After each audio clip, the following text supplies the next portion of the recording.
एक अलग पूरी बैटल है और वो जारी है इंशाल्लाह। हम इंतज़ार कर रहे हैं इलेक्शन कमीशन ट्राइब्यूनल बनने से पहले हमारे जो फॉर्म 11 जिसमें हम जीते हुए, जो हमने जमा कराए हुए, जिनमें फॉर्म 11 में जीते हुए, उनके ऊपर सुन ले।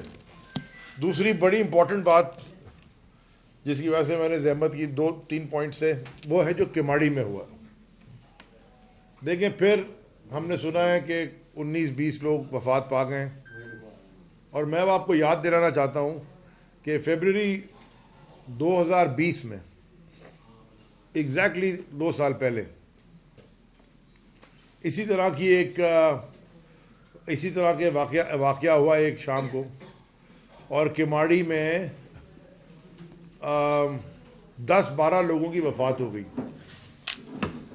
उन्होंने उस वक्त, ये जो सिंध हुकूमत है, उन्होंने और उनके जो वहां से एमएनए हैं कादिर पटेल साहब, उन्होंने बड़ा शोर मचाया, हंगामा मचाया कि जी केपीटी पे कोई सोयाबीन का जहाज लगा हुआ है, और सोयाबीन के जहाज से वो धुआं ऐसा निकला कि लोग उससे वफात पा गए। मैं उस जहाज के ऊपर खुद रात को खड़ा हुआ था, हालांकि मैं अस्थमा का पेशेंट हूं। अगर सोयाबीन का जहाज है, मैं उस जहाज पे चढ़ा, वहां ऑफ लोडिंग देखी, खुद चढ़ के देख के आया, आपके मीडिया में चलाई।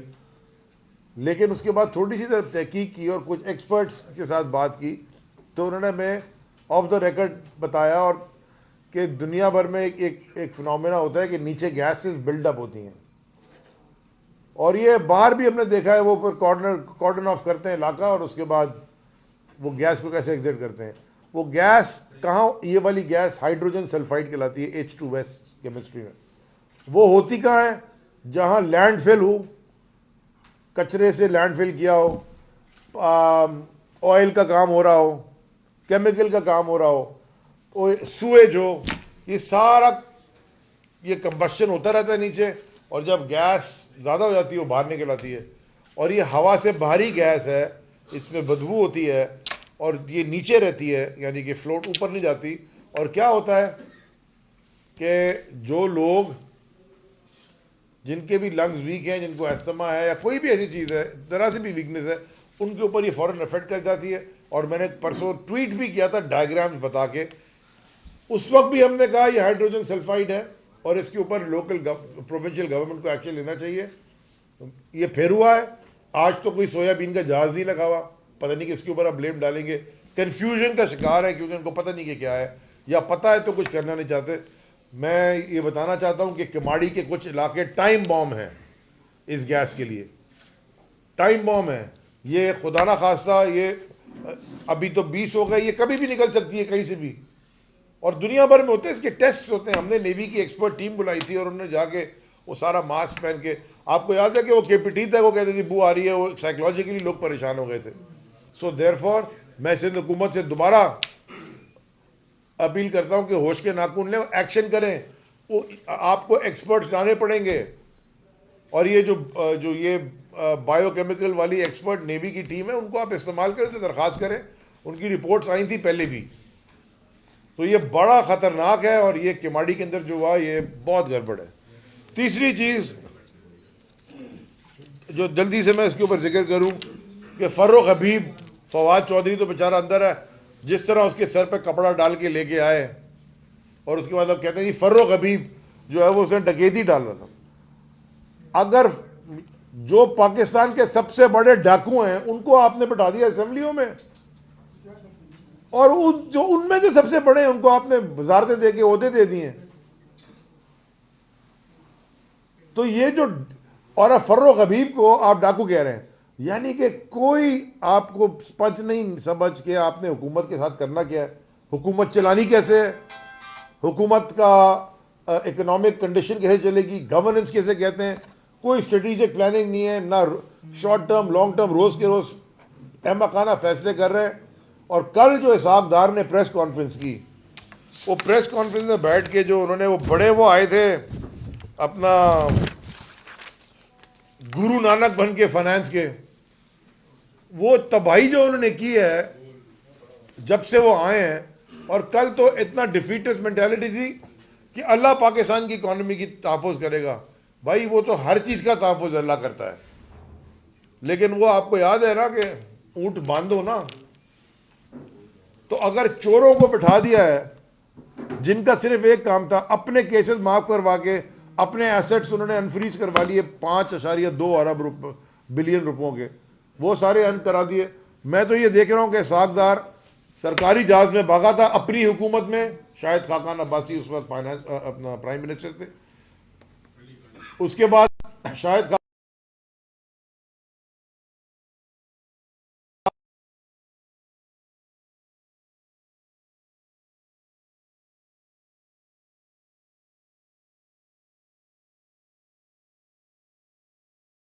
में वापस आ गया एयरफोर्स वन में जिसमें गया था सरकारी,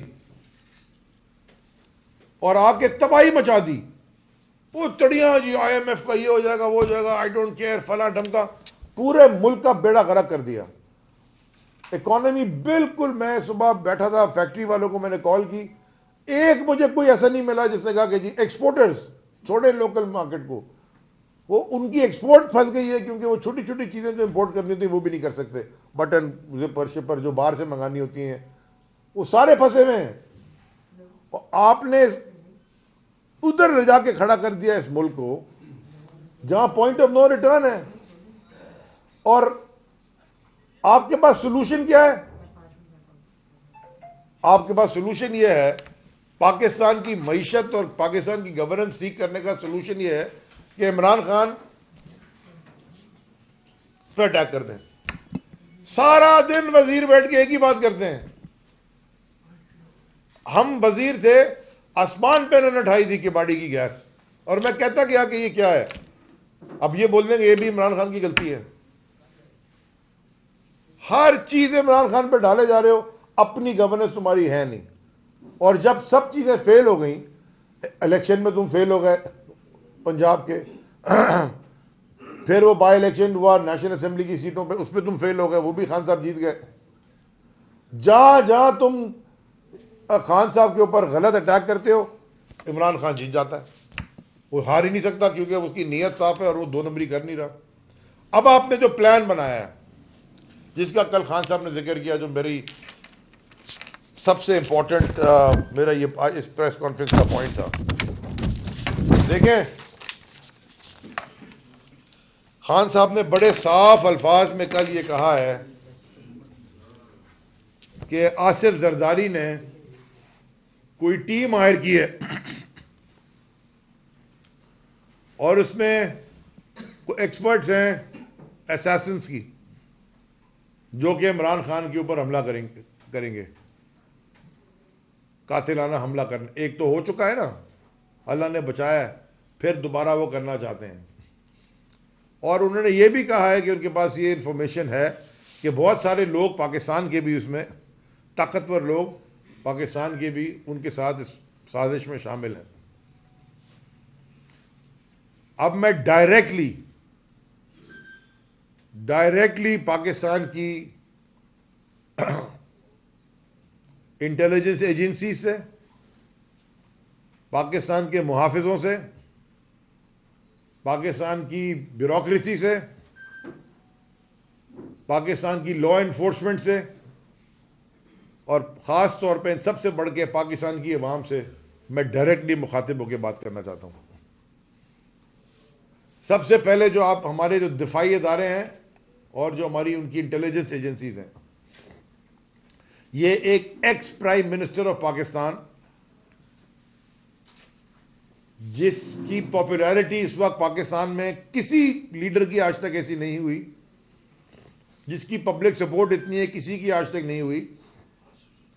अगर खाली शक होता है कि इमरान खान को गिरफ्तार करने आ रहे हैं, तो हजारों आदमी जाके गेट पे खड़े हो जाते हैं, औरतें बच्चे सब, जिसके ऊपर आप कुछ प्रूव नहीं कर सके, जिसपे आपने सारे झूठे मुकदमात लगाए, और जब चैलेंज किया गया जैसे तोशा खाना, वो खुद ही भाग गए जी, वो केस ही वापस ले लिया, क्योंकि जब रिकॉर्ड मांगा के पता चला जी इन्होंने तो पूरा मुल्क ही खा लिया। आपका ये फर्ज है कि आप इमरान खान को हर तरीके की प्रोटेक्शन दें। ये पाकिस्तान का नाम, हम 55 साल की उम्र है, मैं तो जब से आंखें होश संभाला है इमरान खान का नाम सुनते हैं। पाकिस्तान का नाम हमेशा इमरान खान ने फकर से बुलंद किया है। ये चाहे स्पोर्ट्स क्रिकेट का मैदान हो, चाहे फिलैंथ्रफी का हो, चाहे सियासत का हो, चाहे कश्मीर का कॉज हो, चाहे नामूस रिसालत की बात हो, चाहे यूनाइटेड नेशंस का फोरम हो, चाहे वर्ल्ड लीडर्स हो, ये झूठ फैलाते हो तुम कि ये पता नहीं कौन नहीं आने देना चाहता।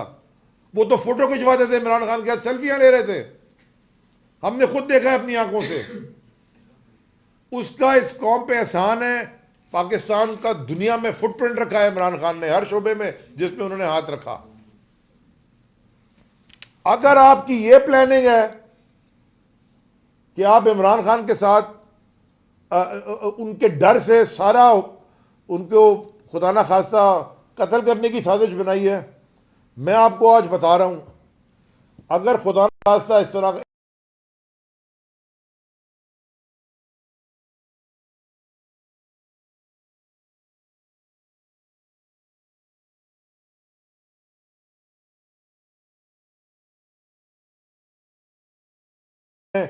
सारी सिक्योरिटी और पुलिस सारी विड्रॉ कर ली है खान साहब के घर के पास से और खान साहब के पास से। पंजाब हुकूमत ने की हटा ली और केपी की जो थी वो भी हटा ली। मैं आपको कह रहा हूं, अगर आप खुदा ना खास्ता इमरान खान को कुछ हुआ, ये मुल्क वहां चला जाएगा जहां से शायद वापस ना आ सके। मेरी आपसे गुजारिश है, होश के नाखून लें। आपने ये जो अना के मसले बनाए हुए, ईगो और एरोगेंस में, आप गुरूर में इस मुल्क को तबाह कर रहे हो, जिद में कर रहे हो, जिद लगाई हुई है आपने। अभी वो कल गवर्नर कह रहा है कि अभी कहेगा कि जी वो तो एस्टैब्लिशमेंट बताएगी इलेक्शन कब होने। तुमने कानून पढ़ा है, कॉन्स्टिट्यूशन पढ़ा है? You are responsible. 90 दिन में तुमने इलेक्शन कराना है, आर्टिकल 105(3)A कॉन्स्टिट्यूशन का, कि 90 दिन में इलेक्शन कराना है असेंबली डिसॉल्व होने के बाद गवर्नर्स ने। तो दोनों पंजाब और केपीके के गवर्नर के पास चॉइस कोई नहीं है। और वो टीवी पे बैठ के कह रहा है, प्रेस कॉन्फ्रेंस में, एस्टैब्लिशमेंट जब बोलेगी करा लेंगे।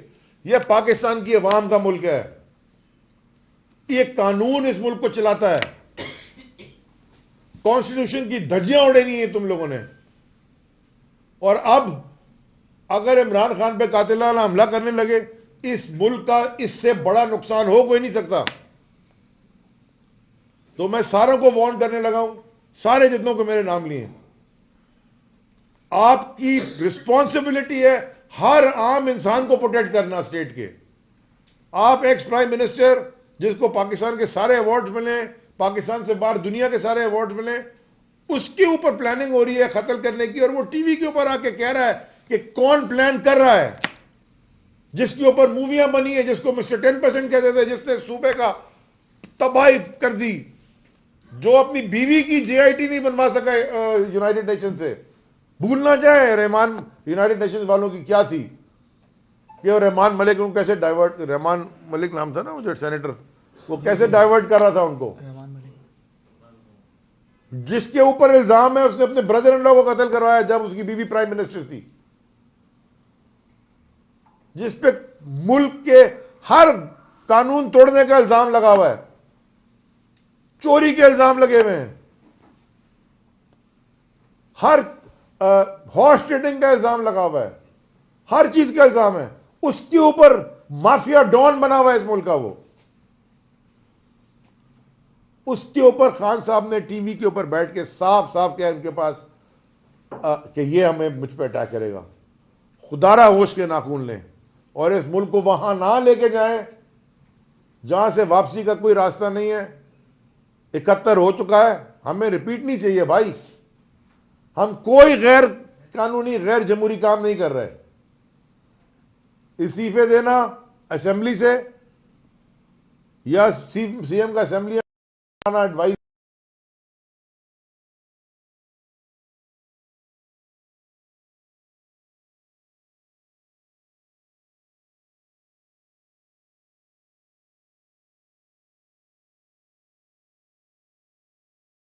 कि अगर कोई ये कहे कि सारी ताकत मेरे पास हो गई लेकिन जिम्मेदार मैं किसी और को ठहराऊंगा, ये नहीं चलेगा सिस्टम। ये सिस्टम फेल हो चुका है, सदियों से नहीं, हजारों साल से कहीं दुनिया में नहीं चला, ये दोबारा यहां फेल हो जाएगा। Election is the only answer. आम इंतखाबात कॉल करें इसकी और लोगों को मौका दें कि वो अपना मैंडेट इस्तेमाल करें और जिसको मर्जी लेके आए, और इंतखाबात ऐसे ना कराएं जैसे सिंध में लोकल बॉडी इलेक्शन कराया फेज 1 और अभी कराची का फेज 2। साफ और शफाफ इलेक्शन कराएं, जो जीतता है जीते। इस तरह के लोगों को प्लान बना के मारने के असैसिनेशन अटेम्प्ट से ये मुल्क तबाह हो जाएगा, खुदा ना खास्ता। जी भाई, एक तो ये बता दें कि कल आपका शेड्यूल आया है, उसमें क्या खान साहब हिस्सा लेंगे या अलग से कोई उम्मीदवार? अभी तक दूसरी बात ये कि जो खान साहब ने कल इल्जाम लगाया असफ अली जरदारी पर, तो पीपल्स पार्टी से रिजनेबल आ रहा है कि आप उसका सबूत दें, अगर सबूत नहीं देते तो फिर आप मैं समझता हूं कि इस वक्त पाकिस्तान का मुस्तकबिल और पाकिस्तान का जो हर चीज इस वक्त सुप्रीम कोर्ट के दरवाजों पर टंगी हुई है। हर चीज सुप्रीम कोर्ट को इमीडिएटली सुओ मोटो लेना चाहिए। सबूत उसको तो नहीं देंगे जिसके ऊपर इल्जाम लगा रहे हैं, सबूत तो न्यूट्रल फोरम को देंगे, सुप्रीम कोर्ट ले सुओ मोटो उनके सामने रख देंगे। इतना बड़ा अगर खान साहब ने बात की तो उनके पास एविडेंस होगा ना, ये इंफॉर्मेशन होगी। तो ये इस मुल्क के इदारे क्या कर रहे हैं, इस मुल्क के इदारे क्या कर रहे हैं, मुझे बताएं। क्या इमरान खान या क्या मुल्क की प्रोटेक्शन कर रहे हैं कि या मुल्क के एक्स प्राइम मिनिस्टर को मारने की साजिश कर रहे हैं? मैं तो नहीं मानता कि कोई मारने की साजिश कर रहा है, लेकिन प्रोटेक्शन नहीं दे रहे तो एडर एंड अबेटर बन जाएंगे ना भाई। अगर किसी को, अब कल रात को नीचे फायरिंग हुई है इधर, ये नीचे रात को 10 बजे तकरीबन 9 बजे 9 साढ़े 9 हम दफ्तर में बैठे थे। वो लोग आए कोई मोबाइल चुराने के लिए, दो जो हमने सुनने में आया लड़कों से, उन्होंने वो मोबाइल स्नैच किया। वो जो लड़के थे उनके पास बंदूक थी, उन्होंने फायरिंग की, एक भाग गया, एक मर गया इधर ही गोली लग के रात को नीचे। ये डिफेंस में रह रहे हैं हम, जहां अपेरेंटली पढ़े जी पढ़े लिखे, और वो पढ़े लिखे लोग पूरे पाकिस्तान में, पूरा कराची पढ़ा लिखा है। ये प्रिविलेज क्लास इधर रहती है जो अपने आप को कानून से ऊपर समझती है। तो हम इस शहर के अंदर लोगों को नहीं बचा सक रहे या, और मुझे उन्होंने कहा कि हो सकता है, पहले तो समझे कि जिधर ही अटैक हो गया, क्योंकि आपको पता है कि हम पे आजकल अटैक बड़े हो रहे हैं, लेकिन वो मालिक बचाने वाला है। तो आपके पहले सवाल का जवाब यह है कि अभी तक जो प्लान है वो यही है कि सारी सीटों पे, सब पे इमरान खान साहब इलेक्शन खुद लड़ेंगे। जी कहते हैं कि जमहूरियत बेहतरीन इंतकाम है, तो क्या वाकई आपको उस बेहतरीन इंतकाम का निशाना बनाया जा रहा है? और दूसरा सवाल ये कि आपने कहा कि ऐसे टीम जो हायर की है कातिलों की, तो थोड़ा सा और भी मजीद थोड़ा सा इसकी तफसील भी बता दें कि कहाँ से की गई है, क्या वो यहाँ से या इंटरनेशनल है या कुछ, इसकी थोड़ी सी मजीद तो देखें।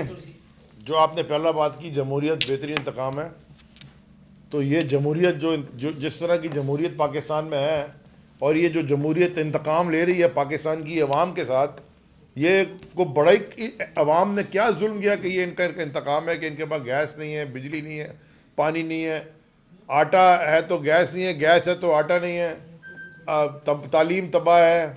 मैं तो अब सूबा सिंध की बात करूंगा कि इन्हीं की लाइन थी ना, democracy is the best revenge, ये इन्हीं की लाइन थी ना, जरदारी साहब की जमात की, बेनजीर भुट्टो शहीद ने ये लाइन दी थी पहली दफा, वो आज तक उसी पे खेल रहे हैं।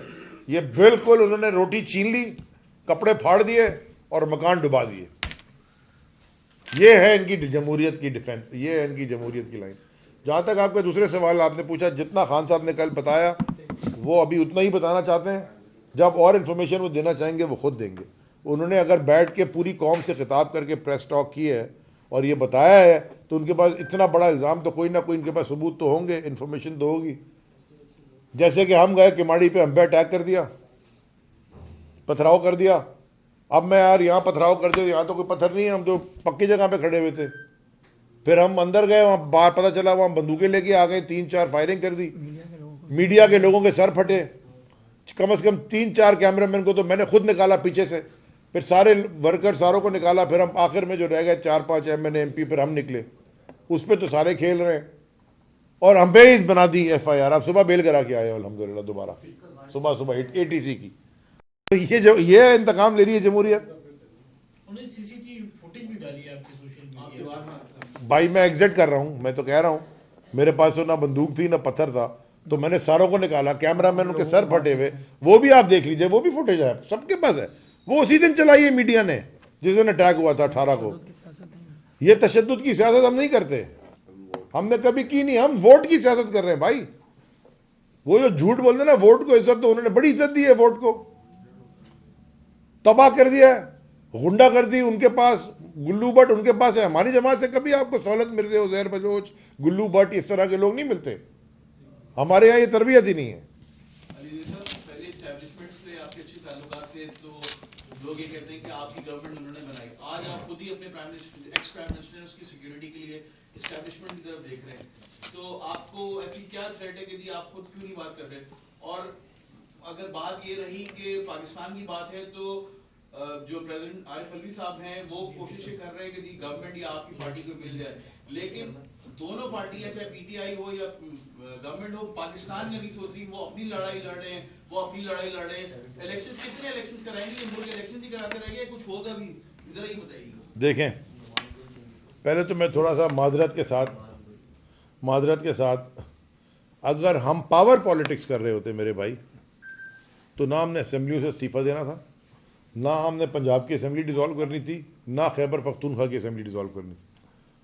हम तो हुकूमत ने 70% पाकिस्तान पे तो, और गिलगित बल्तिस्तान और आज़ाद जम्मू कश्मीर मिला के 70% पाकिस्तान पे तो तहरीक इंसाफ की हुकूमत थी, और 126 सीटें हमारे पास थी। वो अगर हम बैठे रहते तो वो जो वहां गए थे वो वापस भी आ सकते थे, ये भी था ना, वापस आके फिर हम वोट ऑफ कॉन्फिडेंस कर लेते। इशू क्या था? इशू ये है कि ये जो पूरा निजाम है, इसकी ये हमें पता था, ये जो जुल्म के पहाड़ हमारे पे फेंक रहे हैं, हमने इसकी सारी रिस्क एनालिसिस की थी, डिस्कशंस किए थे कि ये भी होगा, ये भी होगा, हम ये सैक्रिफाइस देने को तैयार हैं, ये मुल्क की खातिर ही सैक्रिफाइस दे रहे हैं। क्योंकि अगर ये जो बैठा हुआ टोला ये बैठा रहा, देखो हो क्या रहा है, सारे पाकिस्तान के अंदर लोगों को पता है और बाहर के लोगों को भी पता है कि जनाब इनका फ्यूचर नहीं है, ये कभी भी मतलब हुकूमत जा सकती है, और अगर पूरा भी कर लें अगर, तो अक्टूबर तक में तो इलेक्शन होना ही है। तो कोई लॉन्ग टर्म पोजीशन लेने को तैयार नहीं है पाकिस्तान में। इसका मतलब है लॉन्ग टर्म पोजीशन का मतलब है कोई लंबी तगड़ी इन्वेस्टमेंट करने को तैयार नहीं है, कोई पैसा लगाने को तैयार नहीं है। और जिस तरह के हालात हैं वो पाकिस्तान में पैसा लगाने को तैयार नहीं है, तो कौन बाहर वाला पाकिस्तान में लगाएगा? तो जब आप हुकूमत इलेक्शन के जरिए, जब आप 5 साल का मैंडेट पर कोई आता है, एक स्टेबिलिटी आती है। माशी स्टेबिलिटी का ताल्लुक सियासी स्टेबिलिटी से है। अगर सियासत स्टेबल होगी, मईशत भी तरक्की करेगी, और इन दोनों की वजह से नेशनल सिक्योरिटी लिंक्ड है। अगर आपकी पॉलिटिकल अनस्टेबिलिटी है, इकोनॉमिक अनस्टेबिलिटी है, आपकी नेशनल सिक्योरिटी थ्रेटन हो जाती है। ये पूरी चीज उसूल है। तो इसलिए आपसे इलेक्शन की बात की जा रही है कि लोगों को कोई होप हो कि हमारी अपनी मैंडेट दी हुई हुकूमत आएगी, और फिर हम उनसे सवाल पूछेंगे। इनके पास तो मैंडेट था नहीं, ये तो अपोजिशन में सिंध हाउस में जरदारी ने खरीदो फरोख करके हुकूमत बनाई, और बाहर से उनको ये पता चल गया है कि भाजपा साहब के इसमें क्या प्लानिंग थी हुसैन हक्कानी के साथ मिलकर, वो भी सारी चीजें सामने आ गई हैं। तो इस तरह मुल्क आगे नहीं बढ़ सकता। सर मेरा एक सवाल है। जी सर। ये लोग कह रहे हैं कि पहले आप लोग कह रहे थे कि हम तैयार हैं जेल जाने के लिए, लेकिन अब ये डरते हैं। हम तो जेलें इन्होंने अपने दौर में, यानी आप लोगों को कह रहे हैं कि इन्होंने अपने दौर में हर पार्टी के लीडर को जेलों में डाला, और अब ये खुद जो है डर रहे हैं, भाग रहे हैं। ये हम सुनते हैं। ना कोई डर रहा है ना कोई भाग रहा है। अगर डर भाग रहे होते ये हुकूमतें हम डिसॉल्व नहीं करते। हम सारे, हमारे पास पूरी पावर हुकूमतों की थी, हम बैठे रहते। तो हम बिल्कुल भाग रहे हैं, डर नहीं रहे। मैं सिर्फ एक आखिरी ऐलान ये कर दूं, ये बड़ा ज़रूरी इंपॉर्टेंट ऐलान है कि खान साहब, इमरान खान और तहरीक इंसाफ की लीडरशिप के साथ, फवाद चौधरी के साथ, आज हमने 4 बजे नुमाइश पे एक यकजहती का प्रोग्राम रखा है, जिसमें दरख्वास्त है सारे कराची के लोगों को, सारी पार्टी तुम्हारी आ रही है कि सब वहाँ इकट्ठे हों और हम बताएं कि ये जो तमाशा लगाया हुआ है इन्होंने, और ख़ास तौर पे इमरान खान की ऊपर